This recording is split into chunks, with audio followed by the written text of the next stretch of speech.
আসসালামু প্রিয় ভিউয়ার্স, যে যেখান থেকে দেখছেন সকলকে স্বাগতম এবং আশা করি আপনারা সকলে ভালো আছেন। আমিও আলহামদুলিল্লাহ আপনাদের দোয়ায় অনেকটা ভালো আছি। প্রিয় দর্শক, আজকে কথা বলবো ক্রোয়েশিয়ার নতুন কিছু বিষয় নিয়ে। ক্রোয়েশিয়ার জন্য এখন যারা অপেক্ষা করতেছেন তাদের বিষয়ে তাদের জন্য কিছু পরামর্শ নিয়ে আজকের ভিডিওটি মূলত করা, এবং ক্রোয়েশিয়া থেকে বেশ কিছু সুসংবাদ দেখা দিচ্ছে। আহ, সুসংবাদগুলো ভিডিও শেষে আহ, বলে দেবো ইনশাল্লাহ। তো ক্রোয়েশিয়ার জন্য যারা অপেক্ষা করতেছেন তাদের ৩ ধরনের ভাইয়েরা এখন ক্রোয়েশিয়ার জন্য মূলত অপেক্ষার প্রহর গুনতেছে। প্রথম হচ্ছে যারা পারমিট পাওয়ার পরে ভিএফএস এ জমা দিছে অথবা জমা দিবে, এই এক ধরনের ভাই। দ্বিতীয়, যারা অনলাইন হইছে পারমিটের অপেক্ষা করতেছেন, এই গেল ২ ধরনের। ৩ নম্বর ক্যাটাগরির হচ্ছে এখনো ফাইল জমা দেন নাই বাট ক্রোয়েশিয়ার স্বপ্ন দেখছেন, ক্রোয়েশিয়ার আশা বুকে লালন করতেছেন। সবকিছু ওকে হলে আপনারা ফাইল জমা দিবেন। এজন্য ক্রোয়েশিয়ার সমস্ত আপডেট কখন কোনটা আসছে এই নিয়ে মনে করেন যে ঘাটাঘাটি, ইউটিউবে সার্চ, ভিডিও সার্চ, লাস্ট কোন ভিডিওটা আপলোড হয়েছে এই দেখা নিয়ে আপনারা মানে ব্যস্ত আর কি। এই সুযোগে আমরাও মনে করেন যে ইউটিউবে ভিডিও দিয়ে অনেক ভিউ কামাই নিচ্ছি, একেবারে চশমা টশমা চোখে দিয়ে মনে করেন যে প্রতিদিনে ২-৩টা ভিডিও আপলোড দিচ্ছি ইউটিউবে। এ পর্যন্ত ক্রোয়েশিয়ার এই সমস্যা শুরু হয়েছে ২ মাস। ২ মাসে ১০০+ ভিডিও আমরা আপলোড দিয়ে ফেলছি কিন্তু এক একটা চ্যানেল থেকে। তো ভিউ ভালো, মোটামুটি সর্বনিম্ন ভিউ তো দেখি যে ১০,০০০ প্লাস। আমারটাই শুধু কম ভিউ হয়, কারণ আমি তো ওইভাবে ওদের মতো গুছিয়ে কথা বলতে পারি না বা ওদের মতো প্রফেশনাল ইউটিউবার না। আমি জাস্ট নতুন শুরু করছি, আপনাদেরকে জাস্ট ইনফরমেশন দেওয়ার জন্য। তো আমার ভিউ এত দরকার নাই। যে কথাগুলো বলি সেগুলো একটু মনোযোগ দিয়ে শোনেন। প্রথম কথা হচ্ছে, যারা ইতিমধ্যে পারমিট পেয়ে ভিএফএস এ জমা দিয়েছেন, ভিসার অপেক্ষা করতেছেন, এই ভাইদের জন্য বলবো আপনাদের কপালটা কিছুটা খারাপ, একটু ব্যাড লাক। কারণ আমি আমার ৪ মাস আগের একটি ভিডিওতে বলছিলাম যে ক্রোয়েশিয়াতে ফাইল জমা দেওয়ার এবং ভিসার জন্য পারমিট ভিএফএস এ জমা দেওয়ার সঠিক সময় কোনটা। তো ওই ভিডিওতে আমি বারবার বলছিলাম যে আপনি এমন টাইমে ভিএফএস এ ফাইল জমা দিবেন না যেন ফেব্রুয়ারি, মার্চ, এপ্রিলের মাঝামাঝি পর্যন্ত আপনার পাসপোর্ট ডেলিভারির সময় হয়। এরকম টাইমে ভিএফএস এ ফাইল জমা দিবেন না, পারমিট জমা দিবেন না। প্রয়োজনে পারমিট আসলে আরো ২-১ মাস অপেক্ষা, ২ মাস পর্যন্ত ওয়েট করা যায়। আপনি ১-১.৫ মাস অপেক্ষা করবেন, তারপরে জমা দিবেন। তো এরপরেও যারা দিয়ে ফেলছেন এর ভিতরে বেশিরভাগই রিজেক্ট হয়ে গেছে। এ ভাইদের জন্য আসলে মানে বলার কোনো ভাষা নাই। আল্লাহ তাদেরকে উত্তম প্রতিদান দিক। আর নতুন রিসেন্ট যারা জমা দিয়েছেন ১৫-২০ দিন আগে, ১ মাস আগে, এই সমস্ত ভাইদেরকে বলবো যে আপনাদের কপালে হয়তোবা আল্লাহ ভালো কিছু রাখছে। আ সামনে ভিসা রেশিও বাড়বে, আপনারা ভিসা পাবেন ইনশাল্লাহ। এটা চূড়ান্তভাবে আশাবাদী, এবং ক্রোয়েশিয়া ইতিমধ্যে পারমিট ইস্যু শুরু করে দিছে।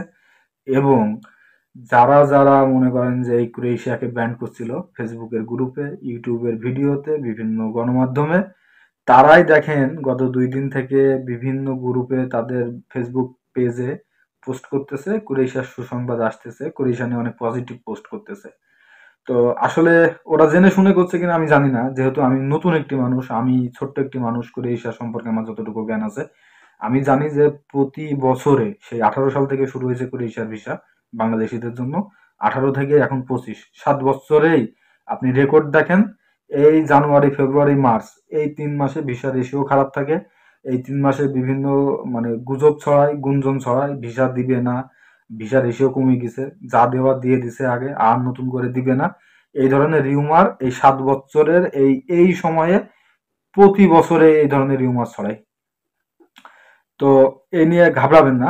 যারা ২০ দিন আগে, ১ মাস আগে, ১৫ দিন আগে জমা দিছেন, তারা আল্লাহর উপরে ভরসা রাখুন, আল্লাহর কাছে চান, আপনাদের কপালে ভালো কিছু হবে, আমি আশাবাদী। এবং যারা পারমিট পেয়েছেন ইতিমধ্যে রিসেন্ট, ভিএফএস এ জমা দিবেন কি দিবেন না এই সিচুয়েশনে কনফিউশনে আছেন, তাদেরকে বলবো যদি আপনাদের পারমিটটি অথেন্টিক হয়, জেনুইন পারমিট হয়। আর জেনুইন পারমিটের কথা কেন বলছি, গত ২-৩ দিন থেকে বা তারও আগের থেকে এই খরার মৌসুমে আর কি অনেক এজেন্ট তার ক্লায়েন্টদেরকে ফেক পারমিট ধরাই দিয়ে মানে কলা খাওয়াই বসায় রাখছে, যাতে এজেন্টকে পেশান না দিতে পারে বা ফাইল ব্যাক না চাইতে পারে। আমার কাছে বেশ কিছু পারমিট চেক করার জন্য দিছে। আসলে পারমিট চেক করার তো তেমন কোনো ওয়ে নাই। ৩টি ওয়ে আছে পারমিট চেক করার। তো এই ৩টি ওয়ে অনেক ডিফিকাল্ট। তো এই বিষয় নিয়ে কথা বলবো না, ভিডিও অনেক লম্বা হয়ে যাবে। তো অনেক ফেক পারমিট, আর যে পারমিটগুলো আমি দেখেই বুঝে ফেলছি যে এগুলো ফেক। তো মানে ক্রোয়েশিয়ার পারমিট, ওইটা যদি বলি যে এটা ক্রোয়েশিয়ার পারমিট তাহলে গুনাহ হবে, মানে কবিরা গুনাহ হবে, মানে একদম ডাহা মিথ্যা কথা হবে। তো এই ফেক পারমিট ধরাই দিছে, তো ফেক পারমিট দিয়ে এ তো ভিসা পাবেন না। তো আপনাদের পারমিট যদি জেনুইন হয় তাহলে ভিএফএস এ জমা দিন, এবং আল্লাহর কাছে চান সামনে ভালো কিছু হবে আশা করছি। আর এখন তো বাংলাদেশে নেপাল ইন্ডিয়ায় যাওয়ার ঝামেলা নাই। সো আপনারা জমা দেন, আপনাদের কপালটাকে পরীক্ষা করেন, যদি রিজিকে থাকে চলে আসতে পারবেন, এবং ভিসা রেশিও বাড়বে।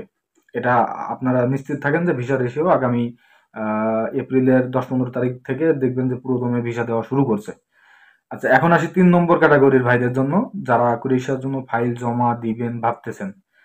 এই ভাইদেরকে বলবো যে ক্রোয়েশিয়ার জন্য আপনারা আর অপেক্ষা করেন না, ক্রোয়েশিয়ার জন্য ওয়েট করেন না। ক্রোয়েশিয়ার বিকল্প অনেক দেশ তৈরি হয়ে গেছে, যে সমস্ত দেশের ভিসা রেশিও অনেক ভালো, এবং মানে খরচটাও ক্রোয়েশিয়ার মতোই, এবং সুযোগ সুবিধা ক্রোয়েশিয়ার চেয়েও বেশি। ক্রোয়েশিয়াতে তো কিচ্ছু নাই, ওখানে তেমন স্যালারি নাই, কাজ নাই, কিচ্ছু নাই। জাস্ট মানে ভিসাটা খুব ইজিলি পাওয়া যাচ্ছিল, এই জন্য সবাই ক্রোয়েশিয়ার পিছে মানে ঝুঁকছে আর কি। তো ক্রোয়েশিয়ার বিকল্প অনেকগুলা দেশ তৈরি হয়েছে, সেনজেন দেশ। সেগুলা পর্তুগাল, যদি কারোর বাজেট হাই থাকে এবং ফ্যামিলিতে অর্থনৈতিক ক্রাইসিস না থাকে তাহলে বলবো পর্তুগালের ডি1 ট্রাই করুন। সোলভানিয়া, সোলভাকিয়া, এরপরে লাটভিয়া, এস্তোনিয়া, এই সমস্ত দেশগুলার ভিসা খুলছে বাঙালিদের জন্য। আর নন সেনজেন যেগুলো তো আছেই।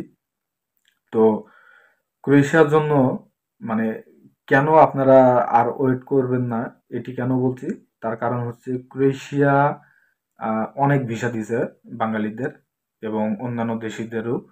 তো ক্রোয়েশিয়া সেনজেন হয়ে গেছে, 23 সালে সেনজেন হয়েছে, 2 বছর হয়ে গেছে, 3 বছরে চলছে। এখন ওদের অনেক রুলস চেঞ্জ হবে এবং ওদের অনেক নিয়ম কঠিন হবে। তো এই মুহূর্তে যারা বাংলাদেশ থেকে ক্রোয়েশিয়ায় আসতে চাচ্ছেন, নতুন করে ফাইল জমা দিবেন, তাদের তো আমি জানি যে তেমন কোনো এক্সপিরিয়েন্স নাই। তো ক্রোয়েশিয়া ভিসা দিবে, পারমিট দিবে, কিন্তু কিছু শর্তাবলী, কিছু জটিল নিয়ম, কঠিন নিয়ম দিয়ে পারমিট ভিসা দিবে। সেখানে স্কিলড ওয়ার্কার লাগবে। এতদিন ইন্টারভিউ দেওয়া লাগতো না, ইন্টারভিউ চালু হতে পারে। তারপরে সাপ্লাই কোম্পানি তো বন্ধ হয়ে গেছে। জেনুইন কোম্পানি যখন একটি ওয়ার্কার নিবে তাহলে নিশ্চয়ই জেনুইন ওয়ার্কার নিবে। তো কাজ জানা লোকের প্রয়োজন। আর আপনারা তো কাজ না জানা লোক, আমি জানি যে আপনারা কাজ জানেন না। ইউরোপে আসার জন্য মনে করেন যে আহ, চেষ্টা করছেন। আর কি বলবো, মানে খারাপ ভাষা আসছিল, বললাম না। তো কাজ শিখেন, কাজ শিখে এই যে যে দেশগুলো বললাম ওই সমস্ত দেশের ভিসা রেশিও এখন ভালো, ওই সমস্ত দেশে ট্রাই করুন। এবং ক্রোয়েশিয়াতে যারা হাই স্কিল্ড, মানে ইন্টারভিউ দিতে পারবেন ইংলিশে, কোম্পানি ইন্টারভিউ নিবে, ইন্টারভিউ দিবেন, আপনি কাজের ভিডিও দিবেন, কোম্পানির সঙ্গে কথা বলতে পারবেন, এবং এম্বাসি যদি ইন্টারভিউ নেয় সেখানে এম্বাসিকে আপনি ইন্টারভিউয়ের মাধ্যমে বোঝাইতে পারবেন যে আপনার কাজের দক্ষতা আছে, আপনি ক্রোয়েশিয়ায় কেন আসবেন। এই ধরনের বিভিন্ন প্রশ্ন করবে, আপনাকে সেই উত্তরগুলো ইংরেজিতে দিতে হবে। তো এই যোগ্যতা যাদের আছে তারা ক্রোয়েশিয়ার জন্য নতুন করে ট্রাই করুন। নন স্কিল যারা এবং কাজ জানেন না, ভাষা জানেন না, ইংলিশ জানেন না, এই সমস্ত ভাইদেরকে বলবো ক্রোয়েশিয়ার জন্য আপনারা আর অপেক্ষা করেন না, অন্য কোনো দেশ বেছে নেন, সেই দেশে ট্রাই করুন। ইউরোপে যে কোনো একটি দেশে আসতে পারলেই হলো, ক্রোয়েশিয়া বলে মানে ক্রোয়েশিয়ায় আসতে হবে এমন কোনো কথা না। তো এই 3 ধরনের ভাইদের যে পরামর্শটা দিলাম, এটি আমার ব্যক্তিগত মতামত। তো যদিও ব্যক্তিগত মতামত, আমি মনে করি যে এর বাইরে যদি আপনারা যান তাহলে বিপদে পড়বেন এবং পস্তাবেন। আর ক্রোয়েশিয়া যে সুসংবাদ আসছে বললাম, আর কিছু আপডেট, সেটি হচ্ছে ইতিমধ্যে ক্রোয়েশিয়া বাংলাদেশিদের জন্য বেশ কিছু ওয়ার্ক পারমিট ইস্যু করছে। গতকালকেও 15টা পারমিট পাইছে আমার পরিচিত একজন ভাই, এবং নতুন করে কিছু ভ্যাকেন্সি তৈরি হচ্ছে।